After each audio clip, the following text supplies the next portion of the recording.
మాదక ద్రవ్యాల వినియోగానికి అందరూ దూరంగా ఉండాలని మంచిర్యాల జిల్లా లక్షిట్టిపేట మున్సిపల్ కమిషనర్ సంపత్ కుమార్ సూచించారు. గురువారం మున్సిపాలిటీ ఆవరణలో ఉద్యోగులు, సిబ్బంది, కార్మికులతో ప్రతిజ్ఞ చేయించారు. మాదక ద్రవ్యాలను వినియోగిస్తే భవిష్యత్తు ప్రశ్నార్థకంగా మారుతుందన్నారు.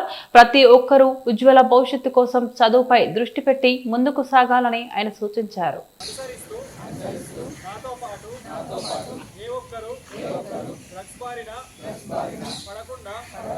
ఉండడానికి కృషి చేస్తానని డ్రగ్స్ అమ్మకం, కొనుగోలు మరియు అక్రమ రవాణా చేసే వ్యక్తుల సమాచారాన్ని సంబంధిత అధికారులకు తెలియజేస్తానని నేను డ్రగ్స్ రహిత సమాజమే లక్ష్యంగా సాగుతున్న తెలంగాణ ప్రభుత్వ సంకల్పంలో భాగస్వామిని అవుతానని ప్రతిజ్ఞ చేస్తున్నాను.